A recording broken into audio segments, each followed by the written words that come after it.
बर्फ के मौसम की पेंटिंग बनाना बहुत ही खूबसूरत और मजेदार हो सकता है। चलिए आपको कुछ आसान तरीकों से समझाते हैं कि बर्फीले परिदृश्य की पेंटिंग कैसे बनाई जाए। सामग्री: 1. कैनवस या पेपर, आप किसी भी मीडियम का उपयोग कर सकते हैं। 2. ब्रश, पतले और मोटे ब्रश की जरूरत होगी। पेंस सफेद, नीला, ग्रे, काला और हरे रंग की शेड्स, आप एक्रेलिक, वाटर कलर या एल पेंस का इस्तेमाल कर सकते हैं। पैलेट, रंग मिलाने के लिए। बैन, पानी और कपड़ा, ब्रश साफ करने के लिए। 6. पेंसिल और इरेजर, हल्का स्केच बनाने के लिए। कदम 1, स्केच बनाएं। सबसे पहले अपने कैनवस पर हल्का स्केच बनाएं। बर्फीले परिदृश्य में आमतौर पर पहाड़, पेड़ और जमीन पर बर्फ दिखती है। पहाड़ों को बैकग्राउंड में रखकर हल्का स्केच करें। इसके बाद पेड़ों और बर्फ को जमीन पर दिखाने का स्केच तैयार करें। कदम 2, बेस कलर लगाएं। स्केच के बाद सबसे पहले बैकग्राउंड को रंगने की शुरुआत करें। आकाश के लिए हल्का नीला रंग इस्तेमाल करें। बर्फ के लिए सफेद रंग का प्रयोग करें, लेकिन ध्यान रखें कि बर्फ में हल्की छायाएं डालने के लिए सफेद में थोड़ा सा नीला या ग्रे मिला सकते हैं। कदम 3, पहाड़ों को रंगें। पहाड़ों के लिए हल्का ग्रे और सफेद रंग लें। पहाड़ों के ऊपरी हिस्से पर ज्यादा सफेद रखें ताकि यह बर्फ से ढका हुआ लगे, और निचले हिस्सों में हल्का ग्रे या नीला शेड डालें ताकि गहराई और छाया का एहसास हो। कदम 4, पेड़ और अन्य तत्व जोड़ें। पेड़ों को बनाने के लिए गहरे हरे रंग का इस्तेमाल करें। बर्फ में छिपे पेड़ों को दिखाने के लिए हरे रंग में हल्का ग्रे या सफेद रंग मिला सकते हैं। बर्फीले रास्ते और नदी का भी हल्का आभास दे सकते हैं। कदम 5, डिटेलिंग करें। डिटेलिंग करें, बर्फ की झिलमिलाहट दिखाने के लिए पतले ब्रश से सफेद रंग के छोटे छोटे बिंदु बनाएं। पेड़ों पर बर्फ जमा होने का आभास देने के लिए सफेद रंग से हाईलाइट करें। कदम 6, फाइनल टच दें। फाइनल टच में आप कुछ छोटे पत्थर, पेड़ की शाखाएं या झाड़ियां भी जोड़ सकते हैं। पानी से भरी जगहों को हल्का ब्लू और सफेद का मिक्स कर सकते हैं ताकि वो ठंडे पानी की तरह दिखे। टिप्स: बर्फ की चमक और उसकी सतह को अधिक असली दिखाने के लिए लाइट और शैडो का सही संतुलन बनाएं। प्राकृतिक दिखाने के लिए सफेद रंग में थोड़ी पारदर्शिता रखें ताकि वह बहुत चटक न दिखे। इस तरह से आप आसानी से बर्फ के मौसम की सुंदर पेंटिंग बना सकते हैं। अभ्यास करते रहें, आपकी पेंटिंग्स और बेहतर होती जाएं। आपको बर्फ की पेंटिंग में होने वाली सामान्य गलतियों के बारे में बता रहा हूं। आप जानते हैं, बर्फ की पेंटिंग करना जितना सरल और खूबसूरत लगता है, कभी कभी उतना ही मुश्किल भी हो सकता है। कई बार कलाकार अपनी भावनाओं को पूरी तरह से कैनवस पर उतारने की कोशिश में कुछ ऐसी गलतियां कर बैठते हैं जो उनकी पेंटिंग के जादू को कमजोर कर देती है। आज हम इन्हीं सामान्य गलतियों पर चर्चा करेंगे ताकि आप उनसे बचकर अपनी पेंटिंग को और भी बेहतर बना सकें। सबसे पहली और सबसे आम गलती होती है बर्फ का बहुत ज्यादा सफेद होना। जब हम बर्फ के बारे में सोचते हैं तो पहली चीज जो दिमाग में आती है वो है सफेदी। लेकिन क्या आपको पता है, असलियत में बर्फ पूरी तरह सफेद नहीं होती। वो सूरज की रोशनी में हल्का नीला, ग्रे या पीला भी दिख सकती है। जब आप बर्फ को सिर्फ सफेद रंग में रंगते हैं तो वो एकदम सपाट और बिना जान के दिखने लगती है। इसलिए अपनी पेंटिंग में बर्फ में हल्के नीले, ग्रे या पीले शेड्स डालना ना भूले। इससे वो जीवंत और असली लगेगी। जरा सोचिए वो पल जब सूरज की किरणें बर्फ पर पड़ती हैं और वो हल्की नीली या सुनहरी चमक दिखती है। यही एहसास आप अपनी पेंटिंग में भी ला सकते हैं।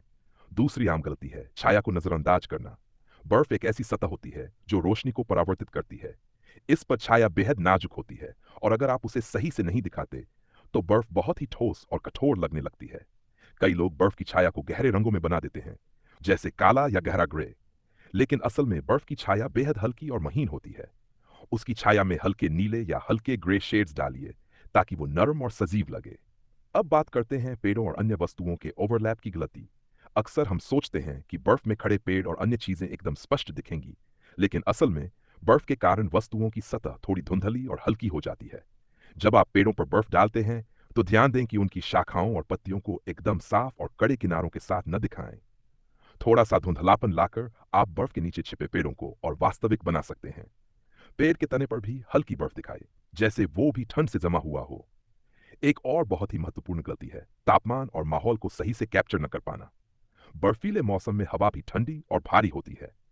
कई कलाकार हवा या वातावरण को पेंटिंग में जोड़ना भूल जाते हैं। आप उस ठंडक का एहसास अपने कैनवस पर लाने के लिए थोड़ा धुंधला वातावरण बना सकते हैं। बैकग्राउंड में हल्का कोहरा, आसमान में हल्की सफेदी या पेड़ों के बीच से गुजरती ठंडी हवा को दिखाना आपकी पेंटिंग को और गहराई देगा। सोचिए, जब आप एक ऐसी पेंटिंग देखें जिसमें आपको ठंड का अनुभव हो जाए, वो कितनी असली लगेगी। अंत में एक और महत्वपूर्ण गलती है संतुलन का अभाव। बर्फ के मौसम की पेंटिंग में अक्सर संतुलन बिगड़ जाता है। कई बार हम बर्फ को इतना भर देते हैं कि पेड़, पहाड़ या अन्य तत्व खो जाते हैं, या कभी कभी रंगों का सही संतुलन न होने से पेंटिंग बेमेल लगने लगती है। इसका हल है ध्यान से हर तत्व को उसकी जगह देना, कुछ ऐसा जो आपके दिल को छू जाए। बर्फ की पेंटिंग, वो भी बहुत ही आसान तरीके से, ताकि आप बिना किसी डर या हिचक के इस अद्भुत कला का आनंद ले सकें। चलिए, अपने कैनवस को सामने रखिए, अपने ब्रश उठाए और अपने भीतर के कलाकार को जगाए। सबसे पहले जरा अपनी आंखें बंद कीजिए और उस बर्फीले मौसम की कल्पना कीजिए। ठंडी हवा आपके चेहरे को छू रही है, चारों ओर बर्फ ही बर्फ है।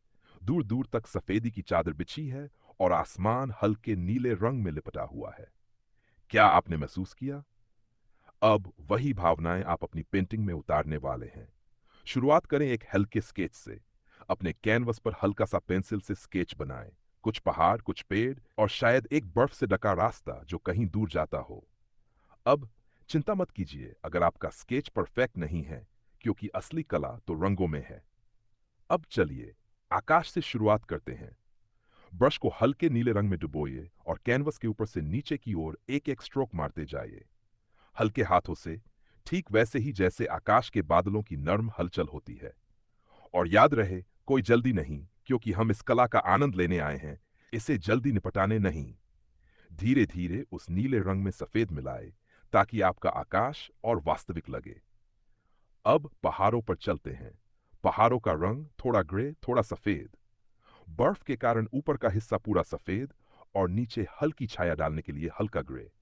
जरा कल्पना करें कि सूरज की किरणें पहाड़ों पर पड़ रही हैं और उसके पीछे की छाया एकदम शांत और ठंडी है। वो शांति आप अपने ब्रश के हल्के स्ट्रोक से बखूबी दिखा सकते हैं। अब बारी है पेड़ों की। ठंड के कारण पेड़ थोड़े झुके हुए से दिखेंगे, उनकी शाखाओं पर बर्फ जमा हो चुकी होगी। हरे रंग का गहरा शेड लीजिए और पेड़ों की आकृति बनाइए। फिर उसी ब्रश को सफेद रंग में हल्का डुबोकर उनके ऊपर बर्फ दिखाए।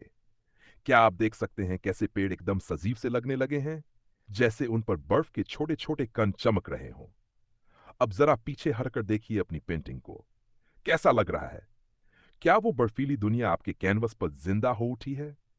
अगर हां, तो थोड़ा और डिटेल्स जोड़ते हैं। हल्की सी बर्फ के टुकड़े यहां वहां, एक नदी जो ठंड से जम गई हो, और वो रास्ता जो दूर पहाड़ों के बीच गायब हो जाता है।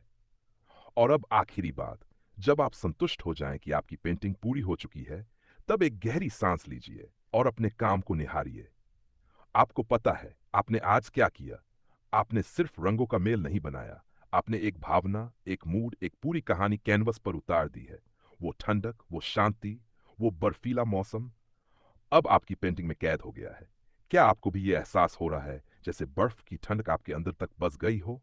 यही तो असली जादू है पेंटिंग का। आपने न केवल एक नजारा बनाया है, बल्कि एक अनुभव भी कैद किया है। अब इसे सूखने दीजिए और गर्व के साथ इसे दिखाइए अपने दोस्तों और परिवार को। बस इस तरह बर्फ की पेंटिंग बनाते बनाते आपने कुछ खूबसूरत और खास बना लिया।